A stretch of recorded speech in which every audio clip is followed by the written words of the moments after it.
Como tirar o bebê das fraldas? Se você tá desesperada, tá nessa fase do desfraude, quer dicas, uma ajuda para poder passar por esse momento de uma forma mais leve, então continua assistindo esse vídeo porque eu tenho certeza que essas 5 dicas vão te ajudar.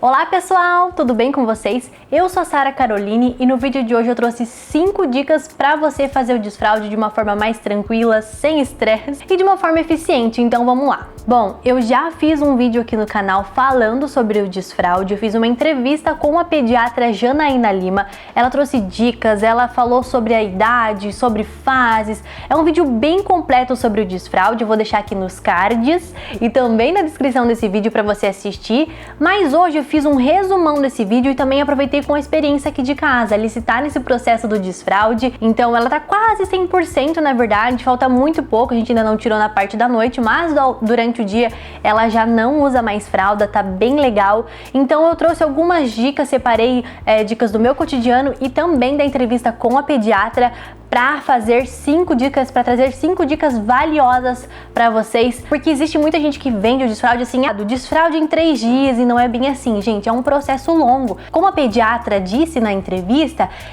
esse processo pode durar de 6 meses e até 1 ano. Então a criança pode ser desfraudada em 6 meses, mas também pode ser até 1 ano. Então vai depender de criança para criança, não é do dia para noite. E faz parte, gente, um dia a criança tá super bem, pedir toda vez para ir no banheiro, não escapar nenhuma vez, mas no outro pode ser que seja um caos. E é normal, porque tem dia que a gente fica super animada, olha que lindo, pediu, fez, tudo mais. Aí no outro, é só no sofá, na roupa, e a gente acaba falando a Jesus o que tá acontecendo, entrando em desespero. Mas eu quero te falar, não se desespere, é normal, faz parte do processo. E eu vou te ensinar algumas diquinhas que me salvaram aqui em casa e me ajudaram a tornar esse processo uma coisa mais tranquila. Bom, o primeiro passo, a primeira questão que você precisa ver e observar é se a sua criança está pronta. Ué, Sara, como assim minha criança está pronta, menina? Não entendi, não é só ela ter a idade que já dá pra fazer desfraude? Não é bem assim, não é só porque a criança fez 2 anos e meio, porque a idade indicada para começar é 2 anos e meio, mas como eu já falei pra vocês, vai de criança para criança. E por isso que esse ponto é muito importante. Você tem que analisar se a sua criança está pronta. Então você precisa observar se a criança já consegue abaixar a calcinha, a cueca sozinha, a criança já consegue ficar sentada ali no vaso por alguns minutos, a criança já identifica que é a hora de fazer xixi, às vezes ela fala, olha mãe, xixi, olha, cocô, a criança já sente, já sabe, reconhece aquele processo. Então você precisa observar isso, porque de repente a sua criança tem 2 anos, 2 anos e meio e ela ainda não está pronta. E tá tudo bem, tá tudo certo, tudo tem o seu tempo. Mas você precisa observar isso, se a criança consegue se levantar sozinha, se for no piniquinho, ela consegue sentar e levantar do piniquinho sozinha, porque não dá pra simplesmente a criança nem anda ali e você já querer fazer o desfraude. Tem que ser no tempo certinho, então analise isso. A tua criança consegue fazer todas essas coisas? Então beleza, ponto positivo, vamos começar o desfraude. Mas primeiro analisa isso, tá? Não vá fazendo, fez 2 anos, aniversário, já vou fazer o desfraude. Não, tem que esperar o tempo da criança, porque senão você realmente vai se frustrar e o processo vai ficar cansativo, porque aí você vai tentar e a criança não vai conseguir. Aí você vai acabar se frustrando, a criança também, e o processo vai ficar traumático para você e para a criança. Então, analisa aí. Segundo passo, o passo mais importante de tudo no desfraude é a paciência. Gente, eu sei que não é fácil, que tem dia que a gente tem vontade de fugir de casa, de largar tudo e falar, fica na fralda aqui, a hora que você tiver 10, 20 anos, você sai. Eu sei que tem hora que dá vontade de desistir, mas é normal, a gente precisa ter paciência. Tem criança que demora 6 meses, tem criança que demora 1 ano, como eu falei pra vocês. E é normal, gente, tá tudo bem. E o que a gente precisa ter é paciência, entender que é um processo, que a criança tá aprendendo, é tudo muito novo. E que tem dia que vai dar tudo certo, tem dia que não vai estar.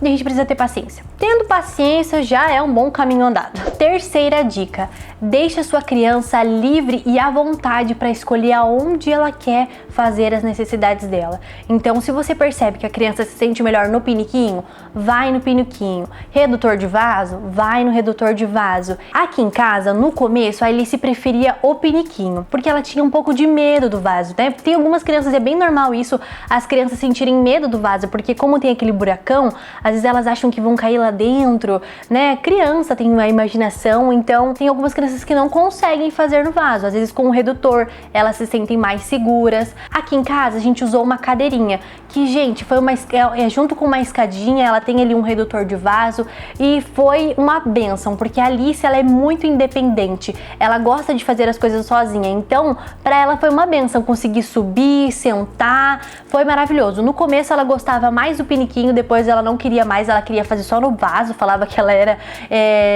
adulta, não era bebezinha e não queria fazer no piniquinho mais. E eu falei, tudo bem, e isso que a gente tem que entender, eu não podia forçar, não, você vai fazer no piniquinho, eu comprei o piniquinho, é melhor. Não, se eu percebi, opa, a Alice tá preferindo, ela tá pedindo pra fazer no vaso, então eu vou deixar ela fazer no vaso. Por quê? Porque esse processo não pode ser algo assustador, algo horrível, um momento triste, ruim da vida da criança. Tem como ser um momento prazeroso. Então a criança não pode ter medo de ir no banheiro, senão isso vai dificultar, vai fazer com que a criança demore. Por exemplo, se ela sentir vontade de fazer xixi, ela não vai te falar, ela vai fazer na calça mesmo, porque ela vai falar, poxa, eu não vou ter medo, vou ter que ir lá naquele lugar de novo. Então você tem que evitar tudo isso, né? Se você puder sempre facilitar, a criança gostou do vaso, a criança gostou do redutor ou da escadinha, igual eu mostrei aqui pra vocês. Eu comprei essa escadinha no Mercado Livre e eu já tinha mostrado lá no meu Instagram que ele realmente ajuda muito, gente. E eu super indico porque tem essa autonomia, né, da criança subir sozinha, descer sozinha, não tem perigo, tem ali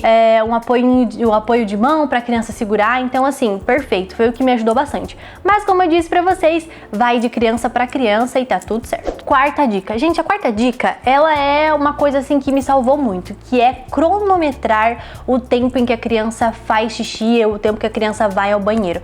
No começo, quando a gente começou a fazer o desfraude da Alice, eu não sabia de quanto em quanto tempo ela ia no banheiro, né? Não sabia, porque como ela usava fralda, eu não conseguia perceber. Então o que eu fazia? Eu cronometrava, eu deixava ali 30 minutos e oferecia pra ela. Tocava o despertador, eu falava, amor, deu 30 minutos, vamos oferecer. Aí eu via que em 30 minutos ela não fazia nada, então aí eu mudava pra 40 minutos, 1 hora. E aí eu via que de 1 em 1 hora ela fazia xixi, então todo dia de 1 em 1 hora eu tava falando, filha, vamos no banheiro, trocava o despertador. Às vezes acontecia de eu levar ela de 1 em 1 hora e ela não fazia xixi, às vezes era de 2 em 2, 3 em 3, e assim foi aumentando.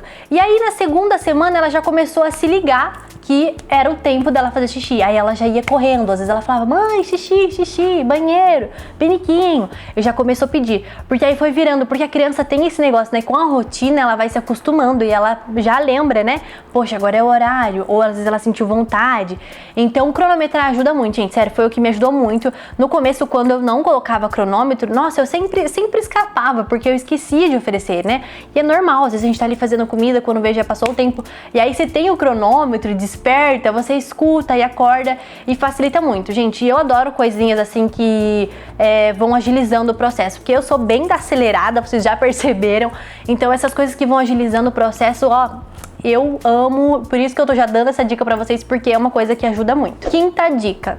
Bom, a última dica eu já falei nesse vídeo e já falei em outros também, que é uma coisa muito importante para qualquer processo das crianças, tenha uma rotina. Se você tem uma rotina de acordar, uma rotina de fazer atividade, de comer, esse processo do desfraude vai facilitar muito. E além de ter essa rotina no sentido de horários para a criança fazer as coisas como comer, ir ao banheiro, tenha também uma rotina de convivência. Eu sei que em alguns casos vai ser mais difícil, mas é muito importante que, por exemplo, durante a semana a criança fica em casa, mas no final de semana ela vai para casa da avó. Se em casa vocês estão fazendo desfraude, chega no final de semana e na casa da avó não tá acontecendo desfraude, a avó deixa o dia inteiro de fralda, esse processo vai ser mais demorado ainda e vai dificultar para a criança, porque ela vai, todo aquele processo, tudo aquilo que toda a escadinha que você subiu ao longo da semana, vai voltar para trás ou ficar ali estacionada no final de semana. Então não dá para parar, esse processo precisa ser contínuo, precisa todo dia estar ali batendo na mesma tecla, precisa dessa rotina. Bom, gente, essas foram as dicas. Eu tenho certeza que se vocês colocarem elas em prática, vai dar tudo certo, esse processo vocês vão tirar de letra. Mas antes, eu queria deixar um recadinho aqui pra você, mamãe, que estava triste, se sentindo uma mãe ruim. Eu quero dizer pra você, tá tudo bem, gente, é normal. acontece dessas a gente se desesperar, querer desistir, porque é um processo complicado. Se engana quem acha que o parto é a parte mais difícil da maternidade, e existem várias coisas e o desfraude é uma delas, mas eu quero dizer pra você que essa fase passa e a gente consegue dar tudo certo. Depois você olha pra trás e fala, caramba, nem lembrava que foi tão difícil assim. E a gente consegue sim, vocês vão ver. Então, coloquem aí nos comentários se vocês fizeram essas diquinhas, se você já fazia alguma coisa em casa. E se você tem uma dica diferente aqui que também pode ajudar, coloca nos comentários. E eu quero te pedir, se você ainda não é inscrito no meu canal, se inscreve aí pra me ajudar. Deixa um like nesse vídeo aí, porque ajuda muito. O YouTube entende que vocês gostaram do vídeo e vão mandar pra mais pessoas, então vocês me ajudam demais. E é isso aí, não se esqueça de se inscrever. Um beijão, até os próximos vídeos. Tchau, tchau!